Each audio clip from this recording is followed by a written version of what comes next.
వి gold trusted gold buyers మీరు తాకట్టు పెట్టిన బంగారాన్ని విడిపించి ఈ రోజు ఉన్న మార్కెట్ ధరకు కొనబడును. Welcome to iDream. నేను మీ భవ్య. మనం ఇన్వెస్ట్మెంట్ చేయాలి అనుకుంటాం, బట్ ఆ ఇన్వెస్ట్మెంట్ స్ట్రాటజీకి అడ్డొచ్చే కానీ లేకపోతే దాన్ని చేంజ్ చేసే ఫ్యాక్టర్స్ ఏవైతే ఉంటాయో అవి ఏమేమి ఉంటాయి, ఈ డీటెయిల్స్ మనతో మాట్లాడడానికి మన ముందు mutual fund distributor Chandrashekar sir ఉన్నారు. సార్ని అడిగి డీటెయిల్స్ తెలుసుకుందాం. నమస్తే సార్, ఎలా ఉన్నారు సార్?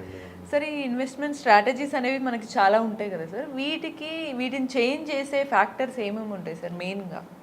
మేడం, జనరల్గా మన మ్యూచువల్ ఫండ్స్లో ఇన్వెస్ట్ చేసేటప్పుడు స్ట్రాటజీస్ అనేది మారుతూ ఉంటుంది, మనిషికి మారుతూ ఉంటుంది. ఈరోజు ఒక స్ట్రాటజీ ఉండొచ్చు, 2 ఇయర్స్ తర్వాత మళ్ళీ స్ట్రాటజీ మారిపోతుంటుంది. ఫ్యాక్టర్స్ ఏంటి, అసలు ఈ స్ట్రాటజీస్ ఎందుకు మారుతుంది అనేది ఒక ఫ్యాక్టర్స్ చూసుకుంటే, ఫస్ట్ వాళ్ళది ఫైనాన్షియల్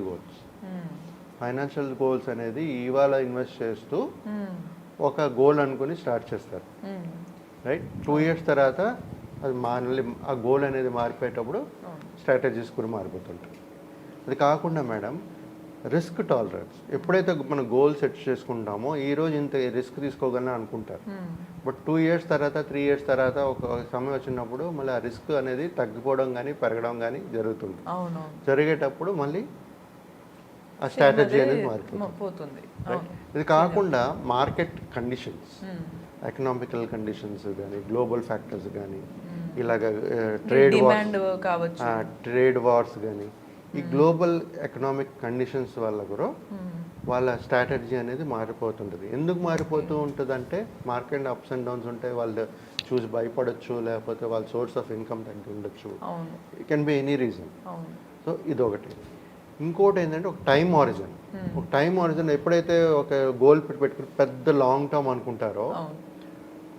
అనుకుంటారు కదా, సో ఆ 2 ఇయర్స్ 3 ఇయర్స్ వచ్చిన తర్వాత మేబీ రియలైజ్ అవుతారు, అది అంత సమయం ఉండదేమో, నేను అన్ని ఇయర్స్ పని చేయలేనేమో. టైం హారిజన్ అనేది కూడా ఒక ఫ్యాక్టర్. స్ట్రాటజీస్ మారిపోతుంటాయి. అది కాకుండా మేడం, వాళ్ళకి వచ్చే ఇన్కమ్, ఫర్ ఎగ్జాంపుల్ ఈరోజు బాగానే సంపాదిస్తున్నారు, ఒక ప్లాన్ వేసేసుకున్నారు, గోల్ సెట్ చేసుకున్నారు, ఇన్వెస్ట్మెంట్ స్టార్ట్ చేశారు. రేపు ఒక 1 ఇయర్ 2 ఇయర్స్ జాబ్ లేదు, లేకపోతే తక్కువ శాలరీ, అంటే ఎక్కువ శాలరీ నుంచి తక్కువ శాలరీకి వచ్చారు, మళ్ళీ స్ట్రాటజీ మారిపోతుంది. ఎందుకంటే ఈరోజు ₹1,00,000 ఇన్వెస్ట్ చేద్దాం అనుకుంటారు ప్రతి సిప్ అనుకోండి, 2 ఇయర్స్ తర్వాత ₹1,00,000 నుంచి 2 లక్షల నుంచి ఒక తక్కువ జీతంకి వచ్చారు, అప్పుడు అంత వేయలేరు కదా, సో అప్పుడు మళ్ళీ స్ట్రాటజీ అనేది మారిపోతుంది. సో ఇదొక ఫ్యాక్టర్ అండి.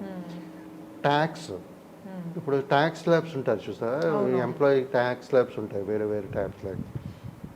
ఎప్పుడైతే అది మారుతూ ఉంటాయో ట్యాక్స్ స్లాబ్, దాని ఎఫెక్ట్ కూడా కనబడుతుంటుంది ఈ ఇన్వెస్ట్మెంట్స్ మీద, అప్పుడు కూడా స్ట్రాటజీ అనేది మారుతుంది. ఇది కాకుండా మేడం, ఎప్పుడైతే ఈ పర్సనల్ సర్కమ్స్టెన్సెస్ అంటారు, అంటే ఒక ఫ్యామిలీలో ఏదైనా ప్రాబ్లమ్స్ వచ్చినా, సమ్ డిస్టర్బెన్సెస్ కానీ ఏదైనా వచ్చినప్పుడు ఇలాంటి స్ట్రాటజీస్ కూడా మళ్ళీ మారుతూ ఉంటుంది. మేడం, ఇప్పుడు జనరల్గా ఈ స్ట్రాటజీస్ మారుతుంది, ఫ్యాక్టర్స్ ఇవన్నీ చూసుకున్నాము, రైట్? సార్, ఒక చిన్న సందేహం, ఇలా ఫ్యాక్టర్స్ మారుతూ ఉంటాయి కదా, ఈ ఫ్యాక్టర్స్ ఏది మారినా కూడా వాళ్ళ ఇన్వెస్ట్మెంట్స్లో, ఒకవేళ సిప్ అయినా మ్యూచువల్ ఫండ్స్ అయినా, వీళ్ళు ఉన్నప్పుడు వాళ్ళు తీసుకోవాల్సిన జాగ్రత్తలు ఏవి తీసుకుంటే మంచిది అంటారు? జనరల్గా ఇప్పుడు నెక్స్ట్ అదే మాట్లాడుతున్నాను మేడం.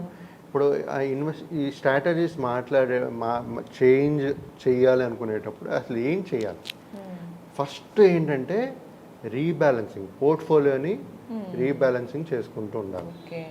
మారిపోతుంటాయి కదా నీడ్స్, ఇప్పుడు ఈ ఫ్యాక్టర్స్ ఒక్కొక్క ఫ్యాక్టర్స్ కన్సిడర్ చేస్తూ ఉంటే మారిపోతుంటాయి. మనం చేయవలసిన ఫస్ట్ స్టెప్ ఏంటంటే, మరి ఏదైతే ఇన్వెస్ట్మెంట్స్ ఉన్నాయో అది రీబ్యాలెన్సింగ్ చేసుకుంటూ ముందుకు వెళ్ళాలి, ఫస్ట్ థింగ్. రెండోది, ఎప్పుడైతే మన ఇన్వెస్ట్మెంట్స్ చేస్తుంటామో అసెట్ అలొకేషన్ అనేది చేసుకోవాలి. మనం ఇందాక మాట్లాడుకున్నట్టుగా ఇందాక వీడియోలో గోల్డ్, మ్యూచువల్ ఫండ్స్ అన్నాం, అలాగే ఒక plot, real estate, asset allocation అనేది చేసుకోవాలి, రైట్? ఇప్పుడు డిఫరెంట్ అసెట్ అలొకేషన్ చేసేటప్పుడు మన రిస్క్ అనేది మినిమైజ్ చేసుకోగలుగుతున్నాం. సో ఇది one of the strategy change చేసేటప్పుడు ఇదొకటి అసెట్ అలొకేషన్ అనేది చేసుకోవాలి. అది కాకుండా మేడం, కొంత సమయంలో ఎప్పుడైనా ఒక సిచ్యువేషన్స్ వస్తాయి, అప్పుడు మనం ఒక ఫండ్ నుంచి ఇంకో ఫండ్కి స్విచ్ చేయాల్సి వస్తుంది. మన కంప్లీట్ ఇన్వెస్ట్మెంట్స్ని స్విచ్ చేయాల్సి వస్తుంటుంది.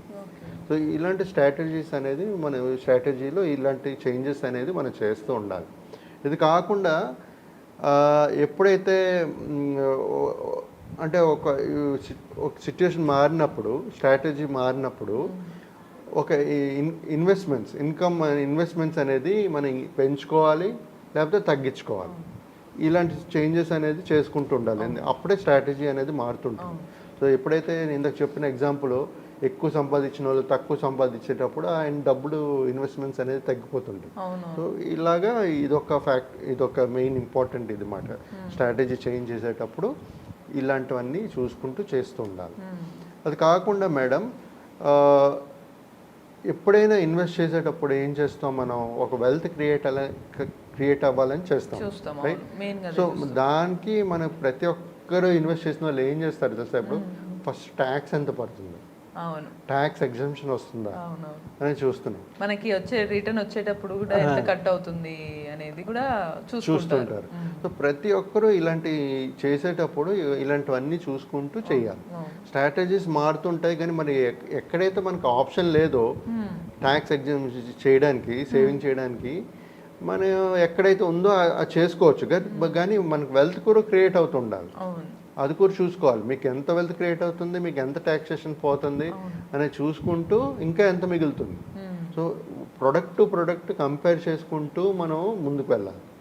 సో ఈ స్ట్రాటజీస్ మెయిన్ ఫ్యాక్టర్స్ ఏదైతే మనం మాట్లాడుకున్నాం మేడం, స్ట్రాటజీస్ అనేది మారుతూ ఉంటుంది ప్రతి ఒక్క ఇన్వెస్టర్కి. సో అందుకే ఈ జర్నీలో, ఇన్వెస్ట్మెంట్ జర్నీలో మ్యూచువల్ ఫండ్ డిస్ట్రిబ్యూటర్ మళ్ళీ ఇంపార్టెంట్. చేంజెస్ ఉంటాయి, స్ట్రాటజీస్ మారుతుంటాయి. సో స్టిల్ మన గోల్ అయితే మారదు, ఆ గమ్యం అయితే మారదు. ఆ గోల్కి వెళ్ళాలి. ఆ గోల్కి వెళ్ళాలంటే ఆ చేంజెస్, స్ట్రాటజీస్ మారుస్తూ ఎలాగెళ్ళాలనేది మీకు ఒక గైడ్ చేయగలుగుతాను. ఆ విధంగా మన ఇన్వెస్ట్మెంట్స్ అనేది ప్లాన్ చేసుకుంటూ వెళ్తే మేడం వాళ్ళ గోల్స్ అనేది రీచ్ అవుతారు. ఆ విధంగా మనం ప్రతి ఒక్కరు ప్లాన్ చేసుకోవాలండి. అంటే ఏ రకంగా మార్చినా వాటిని స్టాప్ చేయకుండా, అలాగని లాస్ రాకుండా మీకు కొంత అదే బెనిఫిట్ కంటిన్యూ అయ్యేలాగా మళ్ళీ ఫ్యూ ఇయర్స్ తర్వాత మనం పెట్టుకున్న గోల్ ఉంటుంది. ఆ తర్వాత మీకు ఎంత ప్రాఫిట్ ఎలా వస్తుంది, ఈ గైడెన్స్ ప్రకారం చేస్తే ఒకవేళ మార్చాలనుకున్నా రిస్క్ ఉండదు అంటారు. హర్డిల్స్ ఉంటాయి మేడం, దాన్ని దాటి ముందుకు వెళ్ళడమే మన ప్రయత్నం చేస్తున్నాము. మన గోల్ రీచ్ అవ్వాలి. గోల్ అనేది ఇంపార్టెంట్. అక్కడ మన ఒక సన్ ఎడ్యుకేషన్ గోల్ పెట్టుకుంటే మనం ఏం చేయలేము, అది కావాల్సిందే మనకి. కాకపోతే స్ట్రాటజీస్ మారిపోతాయి, ఇన్వెస్ట్మెంట్స్ పెరగచ్చు, తగ్గొచ్చు, సమయం మారచ్చు, మన రిస్క్ అపెటైట్ మారచ్చు, అన్నీ మారచ్చు. సో ఇవన్నీ ప్లాన్ చేసుకుంటూ వెళ్ళాలి. ముందు వెళ్తే ఒక వెల్త్ అనేది ఆ గోల్ రీచ్ అవ్వగలుగుతారు ప్రతి ఒక్కరు. సో రిస్క్ అనేది ఎక్కడ ఉండదు, ఎక్కడ ఉండదు అని చెప్పేసి అంటున్నారు. కాకపోతే ఆ రిస్క్ని మనం కరెక్ట్ క్యాలిక్యులేట్ చేసి ప్రాపర్ గైడెన్స్ తీసుకుంటే కొంచెం ఆ రిస్క్ని తగ్గించే ఛాన్సెస్ కూడా ఉంటాయని చెప్తున్నారు. ఇటువంటి మరిన్ని ఇన్ఫర్మేటివ్ టాపిక్స్ కోసం కీప్ వాచింగ్ ఎడ్రీమ్.